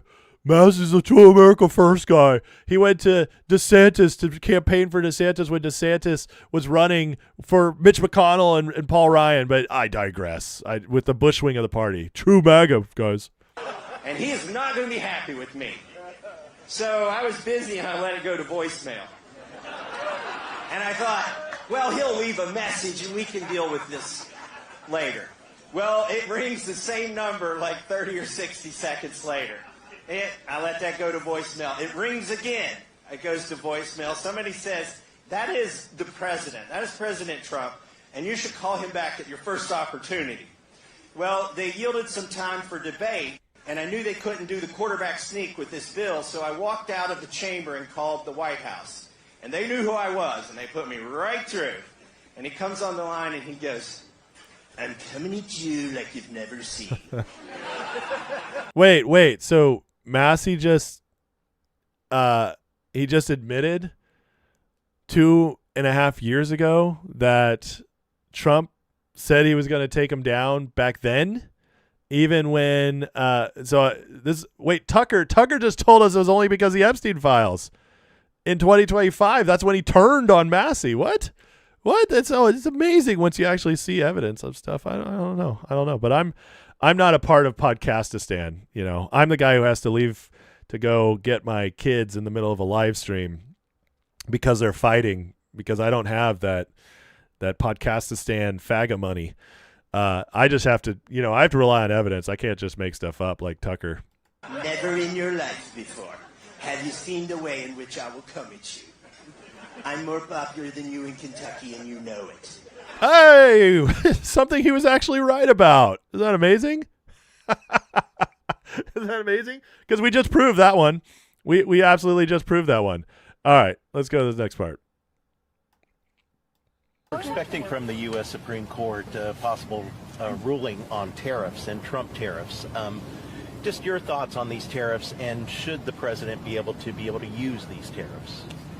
The problem is our founders anticipated that this branch of government, the legislative branch, would guard its authority and claim it when it was appropriate, and we're just not doing that. I mean, we're rolling over at every chance. And it was also clear that they put taxing authority within Congress.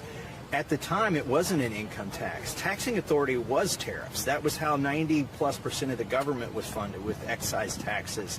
And so we're so far astray from that. The president should not have unilateral authority to levy taxes on American people. And those are the people who are paying for this. The executive's military exercise to capture the leader of Venezuela represents one of the most blatant usurpations of congressional authority we have seen in modern times. If the executive believes war is justified, then let Congress declare it. If the executive believes foreign assets may be seized and spent and appropriated, then let Congress appropriate. All right. Anyways, we've seen enough.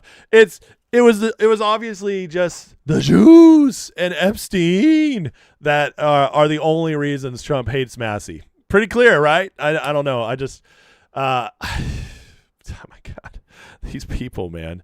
I had somebody in my Discord group the other night tell me that her husband is has bought all the podcast crap about Massey, and I was like, just show him my show. And she's like, he doesn't care. He doesn't want to watch. I'm like, it's all right here.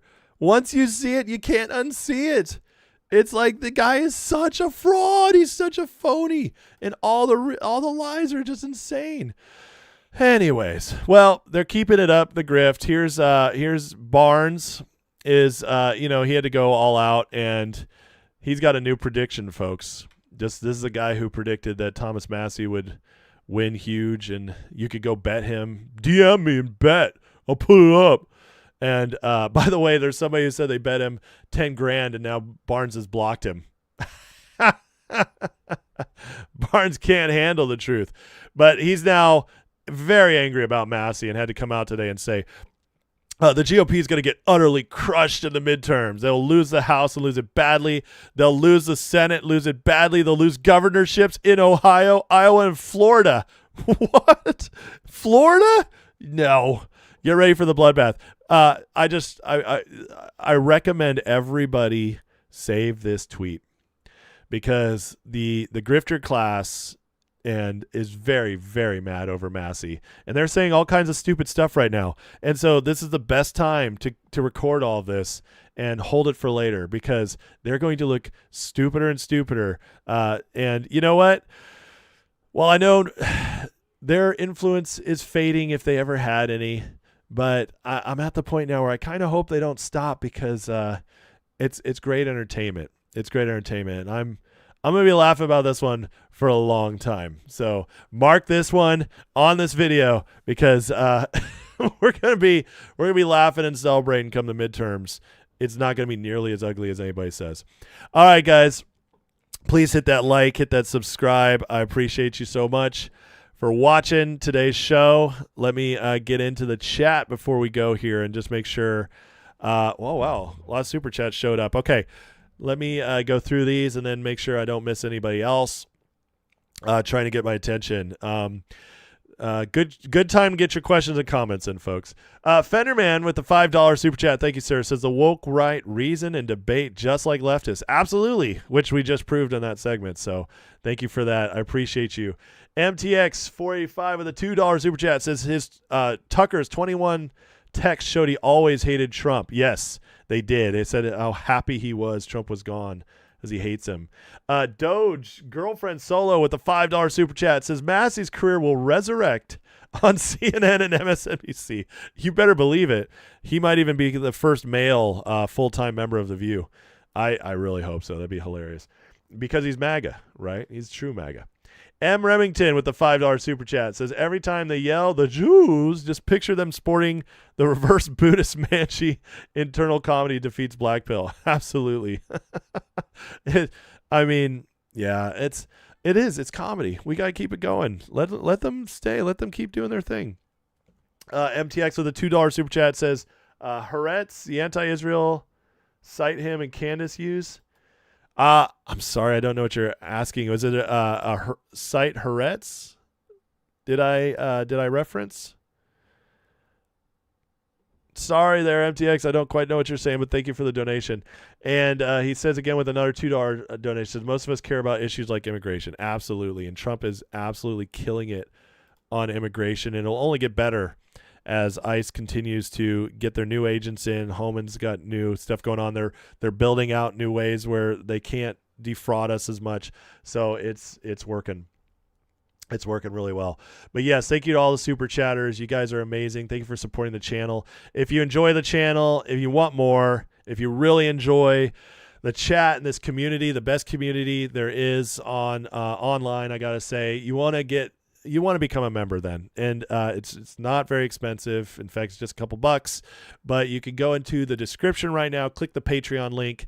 That way you can directly support the channel. But in the meantime, you get a free month if you click the link in my description, which is my gift to you to try it out. You get a free month of the Discord, all the members, extra content, and so on and so forth. By the way, members, I'm putting it out there. I do plan on a members live this weekend. It's going to be a fun one. I'm planning on doing a night live, and we're going to have some fun. So I'm still putting together the details, but keep your eyes open. I'll be announcing it in the Patreon soon.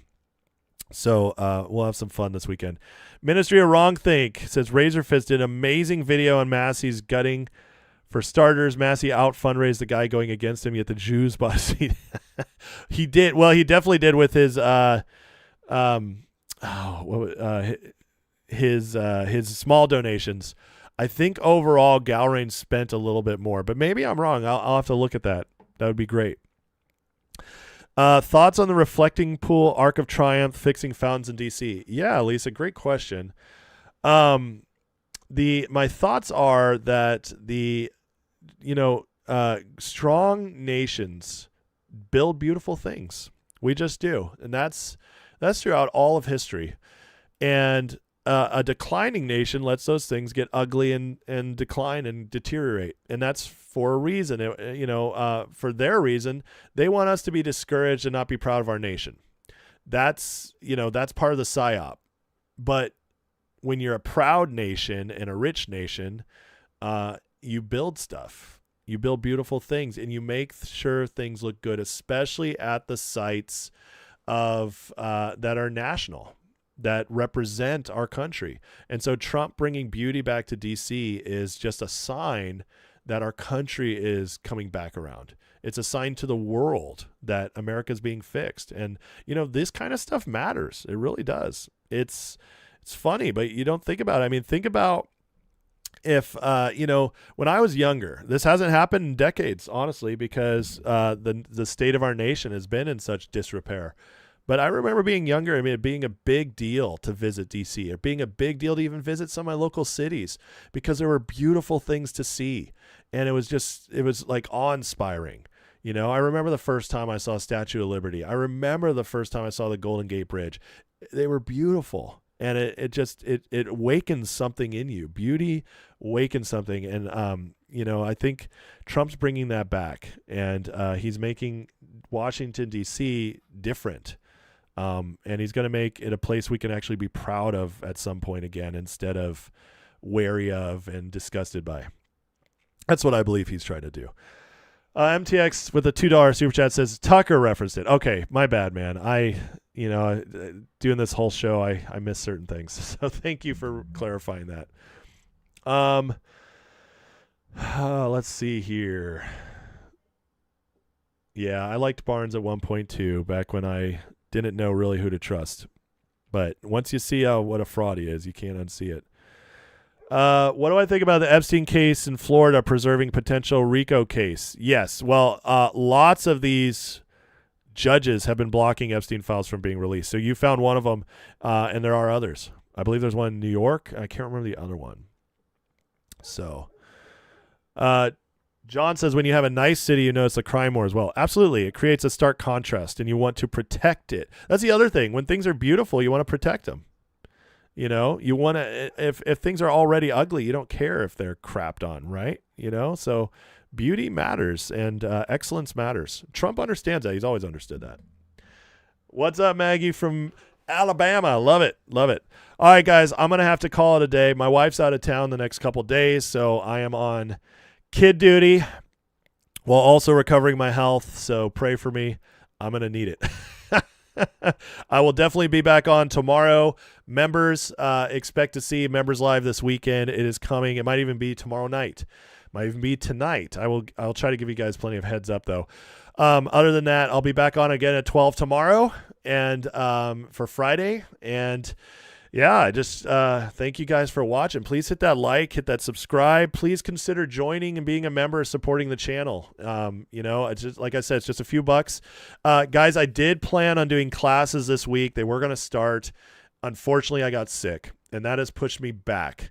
So classes will start next week, and I do apologize for that. The members keep getting screwed by my health and stuff. So, but members, I promise it's going to get better. It really is. So anyways, thank you guys for everything. You're the absolute best. Let's pray and call it a day. So Heavenly Father, thank you for today. Bless all these people here, Lord. Thank you for a beautiful day. Thank you that we have a president, a leadership that understands what makes America great and is fighting for that. And Lord, I thank you that you keep exposing all the insanity that's spoken by people who said they were on our side and even the left. The left has become just a joke at this point. And I thank you for that, God. You're just making things so obvious at this point. I pray for more exposure, especially of corruption, and for justice in those cases. Pray for protection, wisdom, and boldness for our president, everybody working with him. Pray for our country, Lord, that continues to improve, and we just get to see through this miracle you gave us of a restructuring and a renewal in our country. And I just pray, God, that we truly do get to live and see a better country and leave it to our kids, grandkids, great-grandkids, etc. In Jesus' name, amen. All right, bless you guys. Thank you so much for watching, and I will see you all tomorrow. Good night, or goodbye.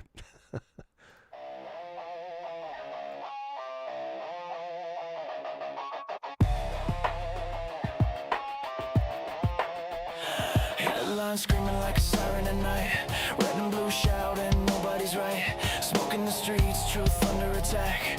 Everybody's loud, nobody's got facts. Feeds keep scrolling, nerves stay tight. Matchsticks flicked in the dead of night. They sell fear, cheap package the lies, while the clock keeps ticking, empires on fire. Can't sit quiet while the world's on edge. Lines in the sand, standing on the ledge. No script, no leash, no polish, quiet. Just a voice in the dark and a spark to the wire. This is